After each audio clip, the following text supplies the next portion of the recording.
داڑھی کے بارے میں کیا فرماؤں؟ آپ کے خیال میں داڑھی رکھنا ضروری ہے، سنت ہے، فرض ہے؟ دیکھیے داڑھی رکھنا نہ رکھنا یہ محبت کے دائرے کی چیز ہے، یہ نہ فرض ہے، نہ واجب ہے، نہ سنت ہے، یہ سرے سے دین کا کوئی حکم ہی نہیں ہے۔ ساری دنیا جانتی ہے، اپنے بیگانے، موافق اور مخالف سب جانتے ہیں، حتیٰ کہ یہود و نصارہ اور غیر مسلم بھی جانتے ہیں کہ چہرے پر داڑھی سجانا محمد رسول اللہ صلی اللہ علیہ وآلہ وسلم کی سنت ہے، اور نبی مکرم صلی اللہ علیہ وآلہ وسلم کی ایسی سنت ہے، احادیث اٹھا کر دیکھ لیں کہ حضور اکرم صلی اللہ علیہ وآلہ وسلم نے داڑھی رکھنے کا اپنی امت کو حکم ارشاد فرمایا، اور یہ وہ سنت ہے جس پر نبی پاک صلی اللہ علیہ وآلہ وسلم نے پوری مبارک زندگی اس پر مواظبت اور دوام و استمرار فرمایا۔ یہ حضور علیہ الصلوۃ والسلام کی سنت دائمہ مستمرہ ہے، جس کی خود آپ علیہ الصلوۃ والسلام نے جس پر مواظبت فرمائی اور اپنی امت کو اس کے کرنے کا حکم ارشاد فرمایا، امت کو تاکید فرمائی۔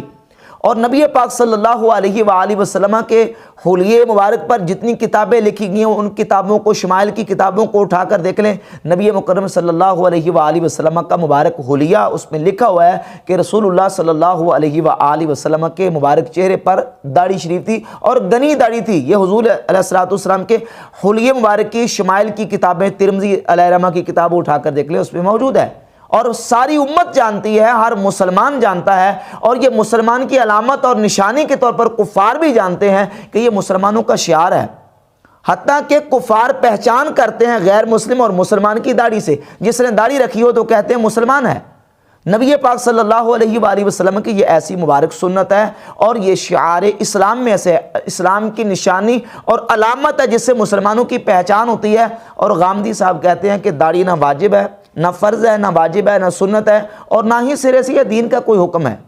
کیا یہ دین کا حکم نہیں ہے؟ کیا قرآن مجید میں اللہ رب العزت نے نبی مکرم صلی اللہ علیہ وآلہ وسلم کی اطاعت اور حضور علیہ الصلوۃ والسلام کی اتباع کا حکم نہیں دیا؟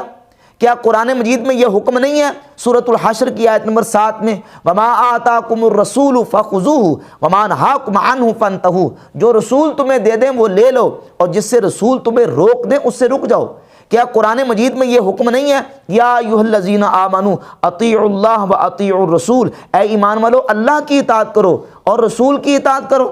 کیا قرآن مجید میں یہ حکم نہیں ہے وَمَن يُطِعِ الرَّسُولَ فَقَدْ أَطَاعَ اللَّهَ، جس نے رسول کی اطاعت کی اس نے اللہ کی اطاعت کی؟ کیا قرآن مجید میں یہ نہیں ہے کہ اللہ رب العزت نے فرمایا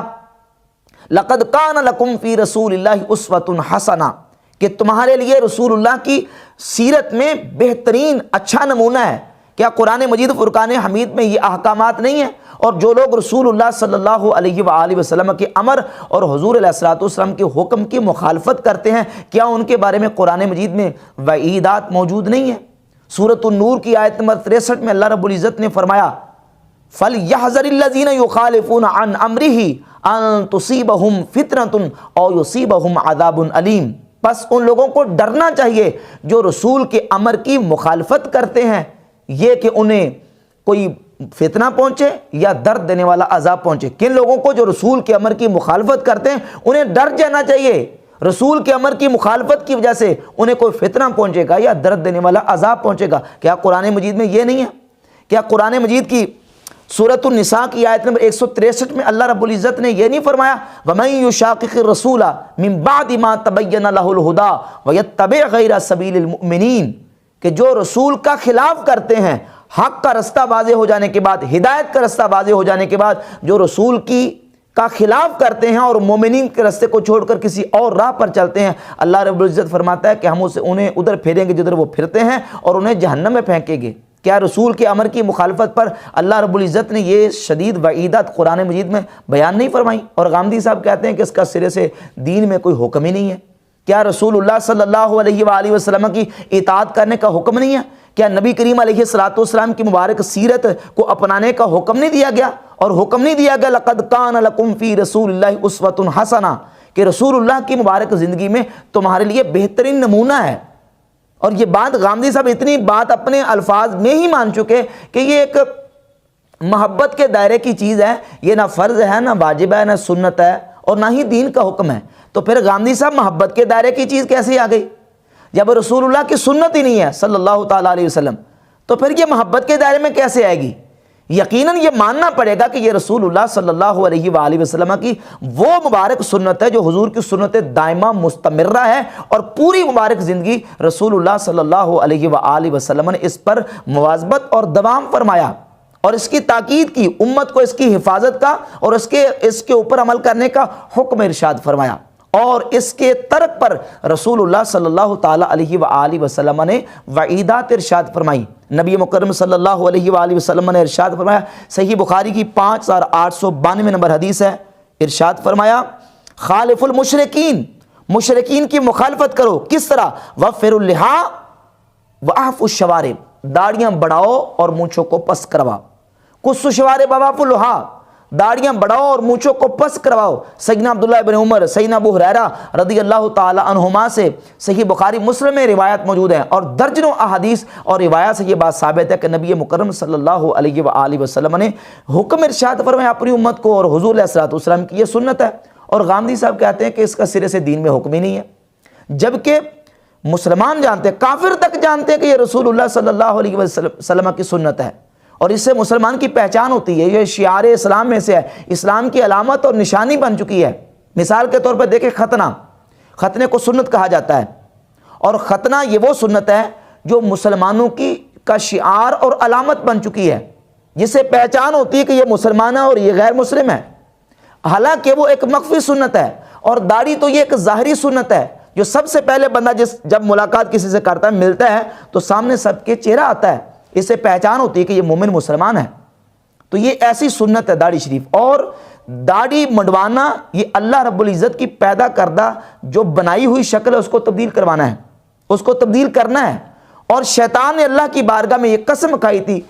سورۃ النساء کی آیت نمبر 119 میں ہے، اس نے کہا وَلَا آمُرَنَّهُمْ فَلَا يُغَيِّرُونَ خَلْقَ اللَّهِ، کہ میں ان کو حکم دوں گا یہ اللہ کی بنائی ہوئی شکل کو تبدیل کریں گے، اس کی تغییر کریں گے۔ اب شیطان حکم دیتا ہے کہ جو اللہ نے شکل بنائی ہے اس کو تبدیل کرو، اور اب یہ جو داڑھی شریف ہے یہ اللہ رب العزت کی بنائی ہوئی شکل ہے جو اللہ نے مرد کو عطا فرمائی، اللہ نے عورت کے نہیں اگائی، کیونکہ عورت کی خلقت میں یہ چیز نہیں ہے، مرد کی خلقت میں رکھی ہے۔ تو اب مرد اگر اس کو مڑوا کے شکل میں تبدیلی کرتا تو وہ شیطان کا پیروکار بنتا ہے، شیطان کے حکم پر عمل کرتا ہے۔ اور قرآن مجید میں اللہ رب العزت فرماتا ہے کہ وَلَا تَتَّبِعُوا خُطُوَاتِ الشَّيْطَانِ، ایمان والو شیطان کے قدموں پر قدم نہ رکھو، اِنَّهُ لَكُمْ عَدُوٌّ مُبِينٌ، بے شک وہ تمہارا کھلا دشمن ہے۔ تو یہ شیطان کی پیروکاری ہے، اور شیطان کے قدموں پر قدم رکھنا، داڑھی منڈوانا اور داڑھی رکھنا رسول اللہ صلی اللہ علیہ وآلہ وسلم اور تمام نبیوں کی سنت ہے۔ جناب آدم علیہ السلام، ابراہیم علیہ السلام اور تمام انبیاء علیہم الصلوات و تسلیمات کے خصال میں سے ہے، فطرت میں سے ہے۔ اور داڑھی کو منڈوانا یہ گویا کہ اپنی شکل کو تبدیل کرنا ہے، مصلح کرنا ہے اپنی شکل کا۔ اور احادیث طیبات اٹھا کر دیکھ لیں، نبی پاک صلی اللہ تعالیٰ علیہ وآلہ وسلم نے مصلح کرنے سے، چہرے کا مصلح کرنے سے منع فرمایا ہے۔ یہ اپنی داڑھی منڈوا کے جو ہے نا عورتوں کے ساتھ شکل مشابہ کرنا ہے، اور عورتوں کے ساتھ مشابہت کرنے سے بھی رسول اللہ صلی اللہ علیہ وآلہ وسلم نے منع فرمایا اور لعنت فرمائی۔ اور ایک حدیث صحیح بخاری اور صحیح مسلم میں موجود ہے کہ نبی مکرم صلی اللہ علیہ وآلہ وسلم کے صحابی سیدنا عبداللہ ابن مسعود رضی اللہ تعالی عنہ نے فرمایا کہ اللہ رب العزت نے لعنت فرمائی ان عورتوں پر جو اپنے جسم کو گونتی ہیں، اپنے بالوں کو چہرے سے نوچتی ہیں، نوچنے والیاں، نچنانے والیاں، اور خوبصورتی کے لیے اپنے دانتوں کے درمیان خلا پیدا کرنے والیوں پر اللہ نے لعنت فرمائی ہے۔ جب سیدنا عبداللہ ابن مسعود رضی اللہ تعالیٰ عنہ نے یہ بیان کیا تو بنو اسد کی ایک عورت، ام یعقوب نامی عورت آئی اور آ کے کہا کہ اے عبداللہ ابن مسعود، میں نے سنا ہے کہ تم اس طرح ان عورتوں پر لعنت کرتے ہو۔ تو فرمایا کہ میں ان پر لعنت کیوں نہ کروں، ان پر تو اللہ کے نبی صلی اللہ علیہ وآلہ وسلم نے لعنت فرمائی ہے، اور قرآن میں یہ چیز موجود ہے۔ کہا میں نے تو قرآن پڑھا ہے، قرآن میں تو یہ چیز موجود نہیں ہے۔ تو سیدنا عبداللہ ابن مسعود رضی اللہ تعالیٰ عنہ نے فرمایا، صحیح بخاری کی 4886 نمبر حدیث ہے، آپ نے فرمایا کیا تم نے قرآن میں یہ نہیں پڑھا کہ اللہ فرماتا ہے ما آتاکم الرسول فخذوہ وما نہاکم عنہ فانتہوا، جو رسول تمہیں دے دیں وہ لے لو، وما نہاکم عنہ فانتہوا، اور جس سے رسول تمہیں روک دیں اس سے رک جاؤ۔ کیا تم نے قرآن میں یہ نہیں پڑھا؟ تو اللہ کا اللہ کے رسول صلی اللہ علیہ وسلم کا کسی کام سے روک دینا یہ اللہ ہی کا روک دینا ہے۔ صحابی رسول کے اس بیان سے اور ان کے استدلال سے ثابت ہوا۔ تو نبی پاک صلی اللہ علیہ وآلہ وسلم نے جس کام کرنے سے روکا ہے اور جن کاموں کے کرنے کا حکم دیا ہے وہ اللہ ہی کا حکم ہے اور اللہ ہی رب العزت کی طرف سے اس کی ممانت ہے، جس کو حضور علیہ الصلوۃ والسلام نے اپنی امت کے لیے سختی سے تاکید کر کے منع کر دیا ہے۔ تو اب یہ قرآن مجید اور احادیث طیبات سے کیا یہ مسئلہ ثابت نہیں ہوتا؟ اور یہی وجہ ہے کہ یہ جو غامدی صاحب اور ان کے فالورز اور یہ ایک طبقہ جو ہے لوگوں کو صوفیہ سے متنفر یا بدظن کرتے ہیں، اس کی وجہ یہ بھی ہے کہ صوفیہ کرام علیہم رضوان وہ اتمام سنت کا حکم دیتے ہیں، آداب شریعت کی حفاظت کا حکم دیتے ہیں۔ اس لیے حضور سیدنا شیخ عبد القادر جیلانی رحمۃ اللہ تعالی علیہ نے اپنی کتاب غنیۃ الطالبین کی پہلی جلد صفحہ 116 پہ یہ بات لکھی ہے، فرماتے ہیں کہ ایمان کی مثال اس شہر کی طرح جس میں 5 قلعے ہوں، ایک قلعہ سونے کا، چاندی کا، اور فرماتے ہیں کہ جو نا وہ لوہے کا، پکی اینٹوں کا اور کچی اینٹوں کا، یہ 5 قلعے ہیں۔ جو قوم اپنے ان 5 قلعوں میں سے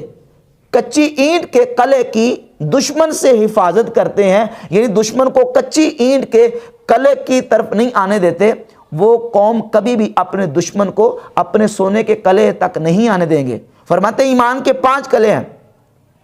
یقین، اخلاص، ادائے فرائض، اتمام سنت اور حفاظت آداب۔ فرماتے ہیں جب بندہ مومن شیطان سے اپنے ایمان کے 5ویں قلعے حفاظت آداب کی حفاظت کرتا ہے، شیطان سے اس کو بچا کے رکھتا ہے، اتمام سنت والے قلعے سے شیطان سے اس کو بچا کے رکھتا ہے، تو فرماتے ہیں شیطان پھر کبھی اس کے ادائے فرائض والے قلعے تک نہیں آ سکتا، حملہ نہیں کر سکتا، پھر اس کے اخلاص پر حملہ نہیں کر سکے گا، پھر اس کے یقین پر حملہ نہیں کر سکے گا۔ کیوں؟ کیونکہ وہ تو سب سے جو چھوٹا قلعہ ہے یعنی ادائے فرائض اس کی حفاظت کر رہا ہے۔ تو یہ صوفیہ کا اسلوب اور منہج ہے اور ان کا یہ طریق ہے کہ وہ لوگوں کو ایمان، یقین، اخلاص، ادائے فرائض اور اتمام سنت اور حفاظت